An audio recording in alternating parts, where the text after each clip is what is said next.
उद्धव, मेरे प्यारे दोस्त, एक बार मेरे पास एक सवाल लेकर आए थे जो हर सीकर को परेशान करता है। दुख क्यों होता है भले ही लोग अच्छे हों? उन्होंने पूछा, माधव, आप तो भक्तों के रक्षक हैं। आपने अपनी भक्त द्रौपदी को कुरुसभा में अपमानित क्यों होने दिया? आपका डिवाइन इंटरवेंशन कहां था? उनके सवालों में उन सभी का दर्द था जिन्होंने अपने सबसे बुरे वक्त में खुद को अकेला महसूस किया है। मैंने सुना, जानता था कि वह फेथ और दुनिया की कड़वी सच्चाइयों के बीच के पुराने झगड़े को बोल रहे थे। उद्धव का डिलेमा सिर्फ उनका नहीं था। यह कैओस के बीच डिवाइन को समझने का यूनिवर्सल स्ट्रगल था। मेरा जवाब सिर्फ एक जस्टिफिकेशन से ज्यादा होना था। उसे एक गहरा सच बताना था। चलिए हस्तिनापुर की सभा में उस फेटफुल दिन को याद करते हैं। द्रौपदी को बालों से घसीटकर लाया गया।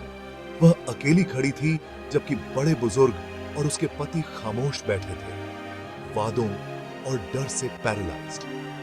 न्याय और धर्म के बारे में उसके तीखे सवालों ने दरबार के विवेक को झकझोर दिया, लेकिन किसी ने जवाब नहीं दिया। शक्तिशाली पांडव, भीष्म, द्रोण सभी मौजूद थे, फिर भी किसी ने उसकी रक्षा नहीं की।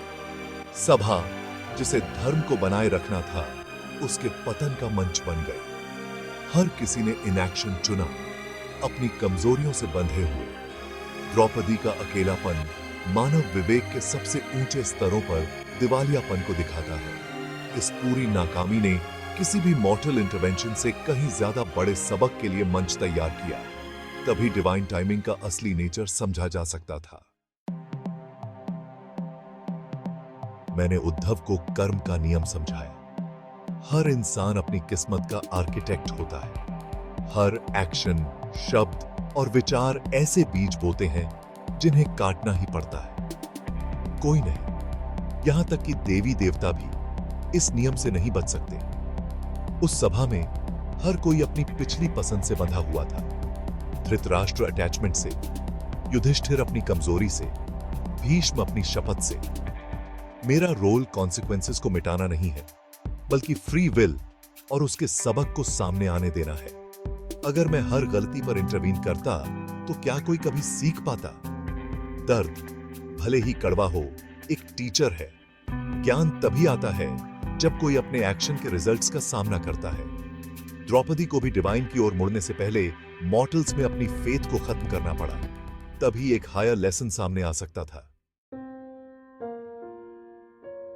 उद्धव ने पूछा, अगर सब कर्म से बंधे हैं तो क्या आप हमारे दुख के बस एक साइलेंट विटनेस हैं?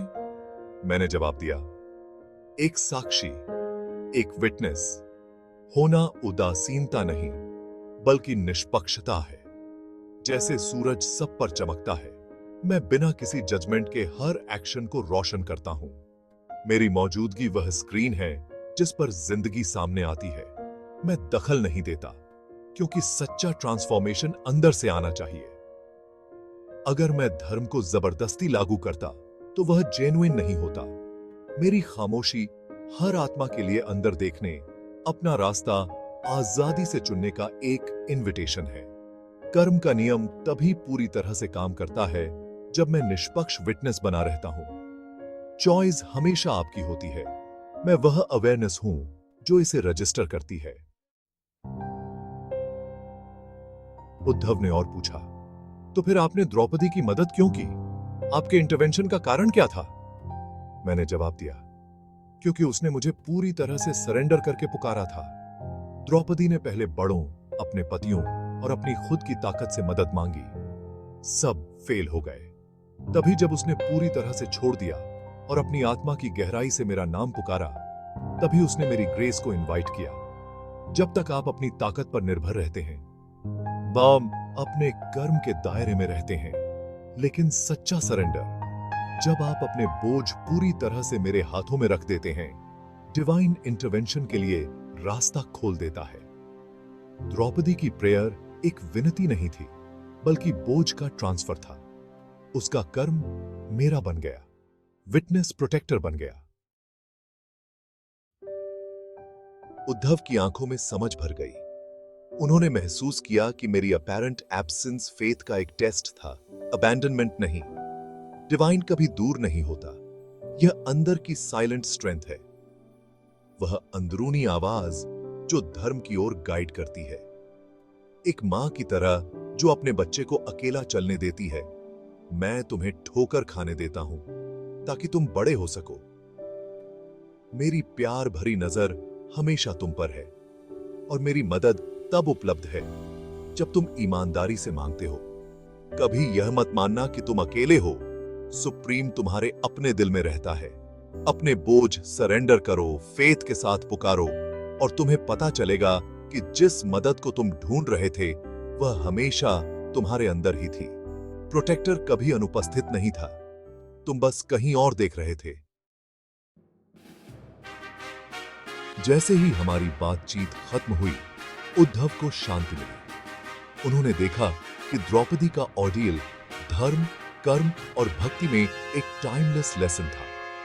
इसके जरिए मैंने दुनिया को अहंकार के खतरों, सरेंडर की शक्ति और सच्चे फेथ के बाद आने वाली ग्रेस के बारे में सिखाया। महाभारत सिर्फ हिस्ट्री नहीं है, बल्कि पूरी इंसानियत के लिए एक डिवाइन क्लासरूम है। मैं इटर्नल टीचर हूं, हर दिल में इनर गुरु हूं जो हमेशा सच्चे सीकर को गाइड करने के लिए तैयार रहता हूं। सुनो, सोचो और इस विजडम को अपने रास्ते को रोशन करने दो, क्योंकि मैं हमेशा मौजूद हूं, तुम्हारी पुकार का इंतजार कर रहा हूं।